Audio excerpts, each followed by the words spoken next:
जय यीशु आप सबों को। आज के बाइबल शेयरिंग में आप सबका स्वागत है। इस हफ्ते हम योहन अध्याय 4 पद संख्या 43 से 54 तक पढ़ेंगे और उस पर मनन चिंतन करेंगे। आप सबों से गुजारिश है कि आप यहाँ पर अपने वीडियो को पॉज कर दें, रोक दें और अपने बाइबल निकाल कर यह जो अंश है वो पढ़ें। पढ़ने के बाद ही वीडियो को आगे बढ़ाएं। पद संख्या 33 में हम पढ़ते हैं कि उन 2 दिनों के बाद वह वहां से विदा होकर गलीलिया गए। वह वहां से विदा होकर गलीलिया गए। सुसमाचार अध्याय 4 की शुरुआत में हमने देखा कि प्रभु को साइचर होकर गुजरना था।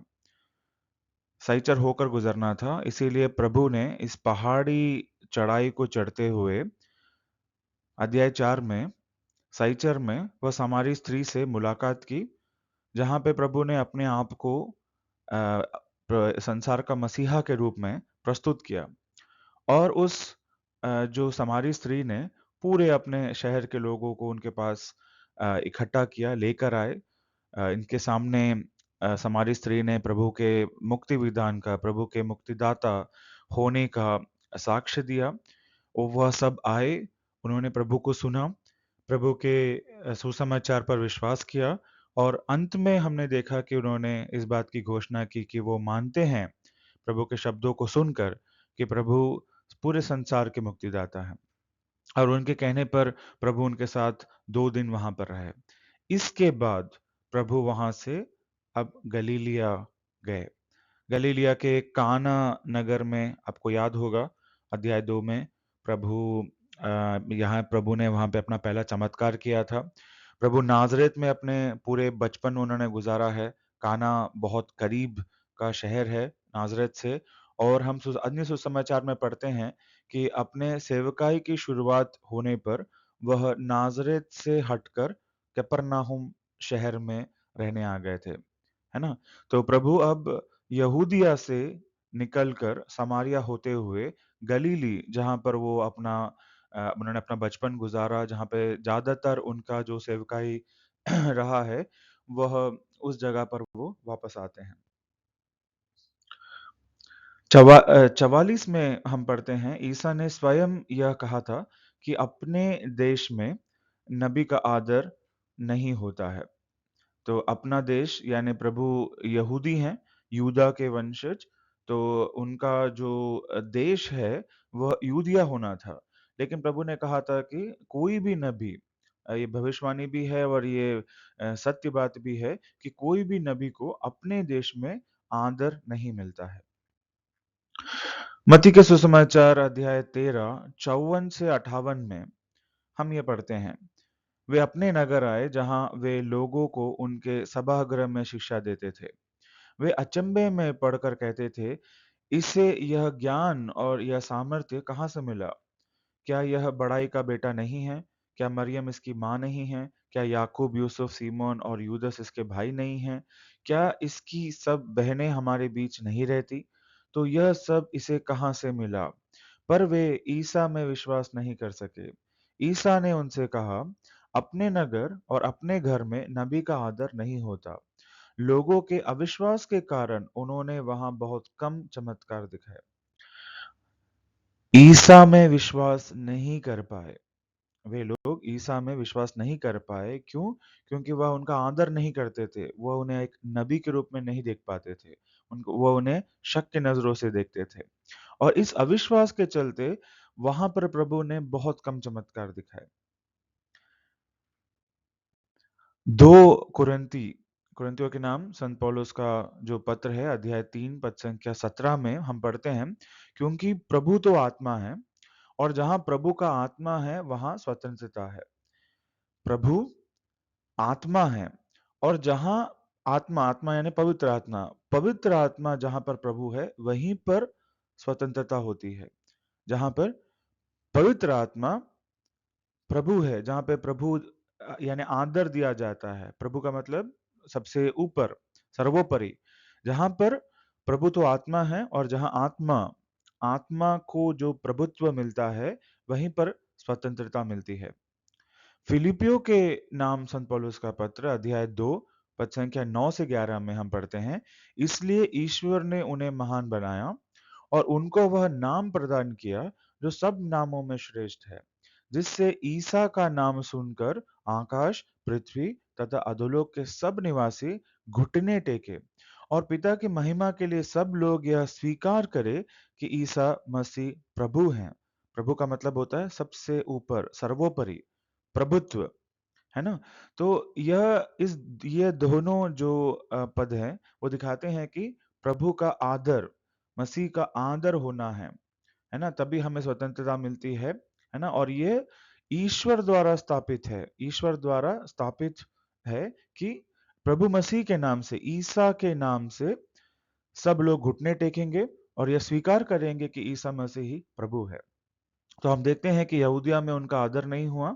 अब देखते हैं कि गलीलिया में किस प्रकार से उनका स्वागत होता है। बट इससे पहले हम एक और पद लेंगे।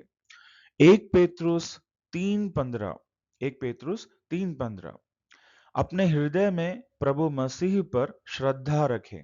जो लोग आपकी आशा के आधार के विषय में आपसे प्रश्न करते हैं, उन्हें विनम्रता तथा आदर के साथ उत्तर देने के लिए सदा तैयार रहें। लेकिन यहाँ पर जो मैं चीज आपको दिखाना चाहता हूँ, वो है कि अपने हृदय में हमें प्रभु मसीह पर श्रद्धा रखनी है, उन्हें आदर देना है। वो आदरणीय हैं, आदर के योग्य हैं, वो हमारे प्रभु हैं, ईश्वर हैं, सर्वोपरि हैं। आगे बढ़ते हैं।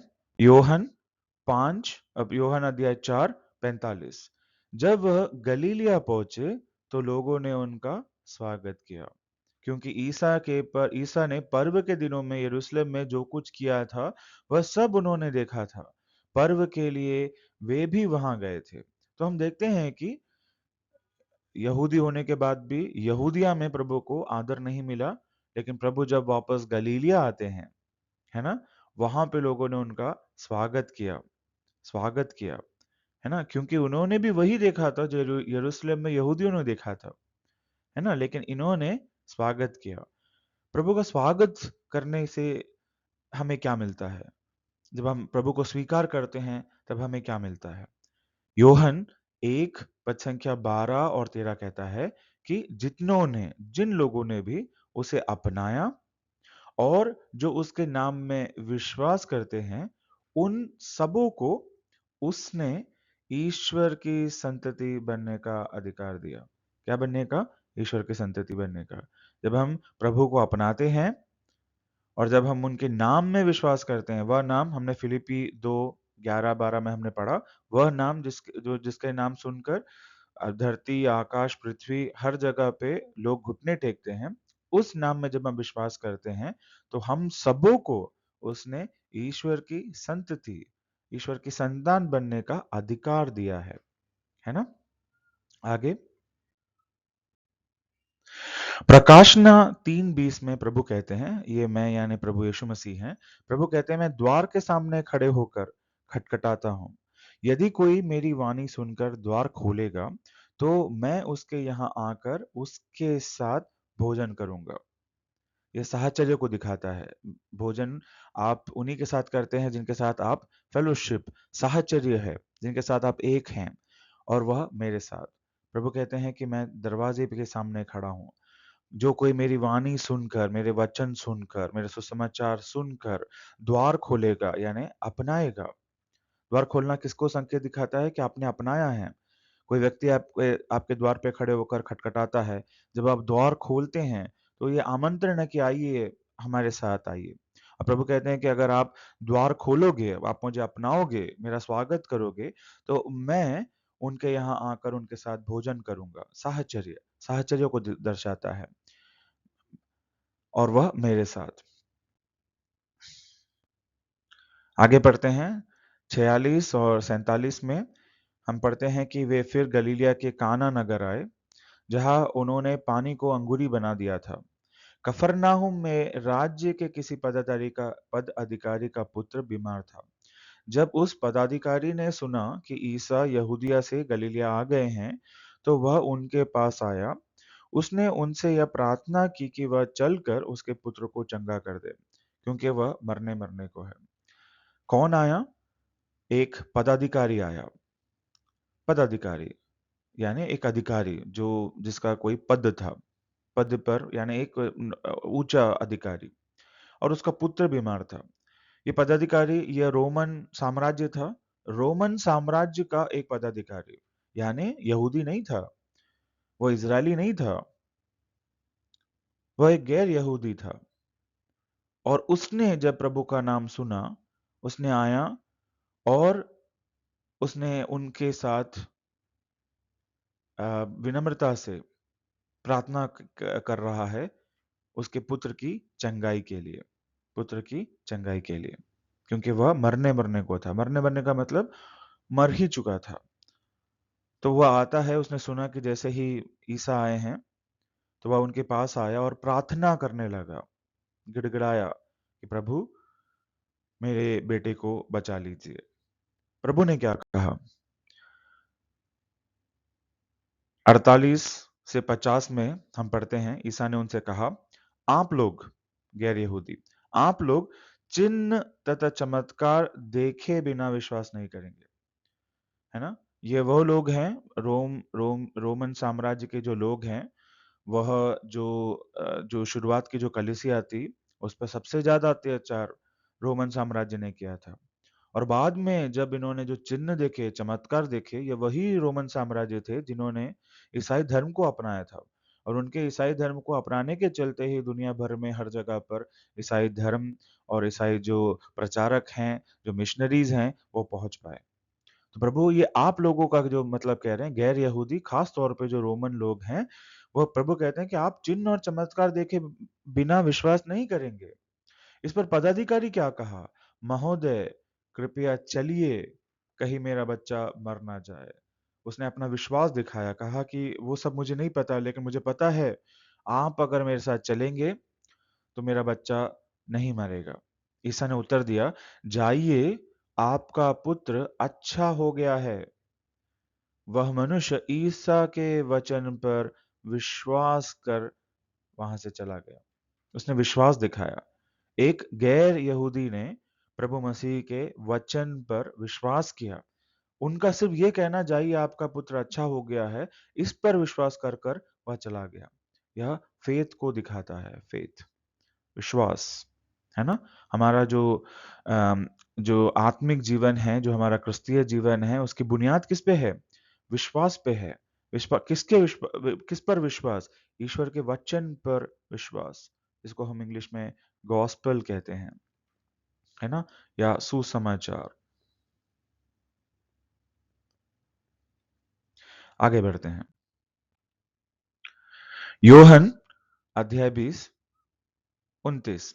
ईसा ने उससे कहा, किससे कहा? थॉमस से कहा।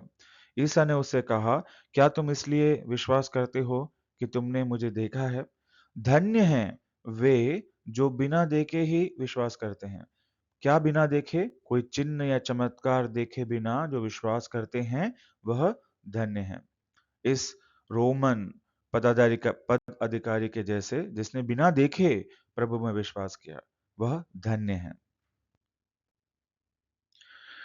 51 में हम पढ़ते हैं, वह रास्ते ही में ही था कि उससे उसके नौकर मिल गए, उससे बोले, आपका पुत्र अच्छा हो गया है। वो घर भी नहीं पहुंचा था। उसका विश्वास, वहां से पलट जाना ही वह उसका विश्वास था। जैसे प्रभु ने कहा, आपका बेटा चंगा हो गया, उसने ये नहीं किया मैं विश्वास करता हूं लेकिन फिर भी आप मेरे साथ आए। उसने विश्वास किया कि प्रभु ने अगर कहा है, ईश्वर ने अगर कहा है, तो मेरा पुत्र अवश्य चंगा हो जाएगा। और वो वहां से पलट गया। वो अपने घर तक भी नहीं पहुंचा था कि उसको खुशखबरी मिल गई कि उसका जो बच्चा है, उसका जो पुत्र है, वो अच्छा हो गया है। आगे हम पढ़ते हैं 52 में, उसने उनसे पूछा कि वह किस समय अच्छा होने लगा था। उन्होंने कहा कि कल दिन के 1 बजे उसका बुखार उतर गया। आगे हम पढ़ते हैं, तब पिता यानी वह पदाधिकारी समझ गया कि ठीक उसी समय ईसा ने उनसे कहा था, आपका पुत्र अच्छा हो गया है। और उसने अपने सारे परिवार के साथ विश्वास किया। सारे परिवार के साथ विश्वास किया किस पर? प्रभु मसीह पर। यह ईसा का दूसरा चमत्कार था जो उन्होंने यहूदिया से गलीलिया आने के बाद दिखाया। दूसरा चमत्कार, है ना? लेकिन यह चमत्कार क्या था कि किसी ने विश्वास किया और उसके विश्वास करने से प्रभु ने उनके घर में चंगाई जो पहुंचाई। और यहाँ पर पदाधिकारी ने ना केवल विश्वास किया बल्कि अपने पूरे परिवार के साथ विश्वास किया। हम प्रेरित चरित्र अध्याय 16 पद संख्या 31 में पढ़ते हैं, उन्होंने उत्तर दिया, आप प्रभु ईसा में विश्वास कीजिए तो आपको और आपके परिवार को मुक्ति प्राप्त होगी।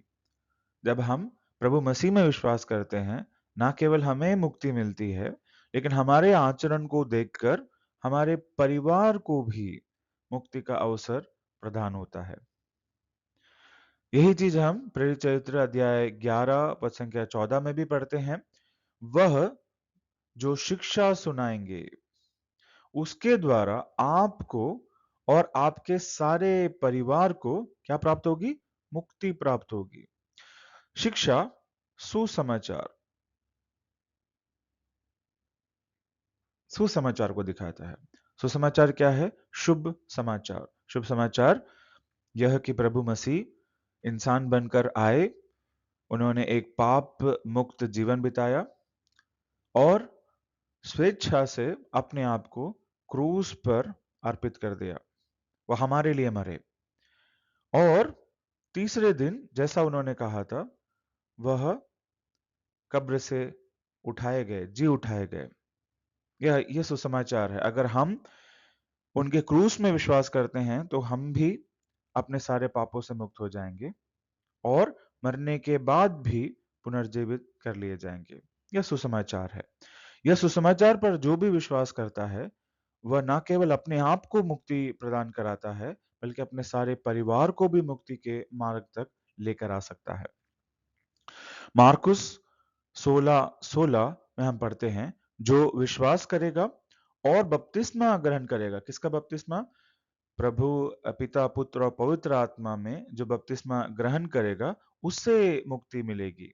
जो विश्वास नहीं करेगा वह दोषी ठहराया जाएगा। जब आप सुसमाचार सुनते हैं, आपके सामने सुसमाचार के सामने दो रास्ते आपके साथ हैं। अगर आप यकीन करते हैं सुसमाचार पर तो आपको मुक्ति मिलती है, और अगर आप सुसमाचार को नहीं विश्वास करते हैं, आप ठुकरा देते हैं, तो आप दोषी ठहराए जाएंगे, यानी दंड के योग्य। और दंड क्या है? प्रभु मसीह से, ईश्वर से अनंत काल तक दुश्मनी या अगलाव, जिसे हम नरक भी कहते हैं।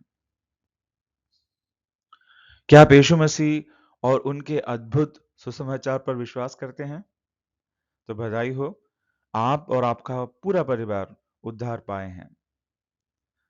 इस हफ्ते इतना ही। अगले हफ्ते योहन अध्याय 5 की शुरुआत हम करेंगे। तब तक के लिए जय यीशु।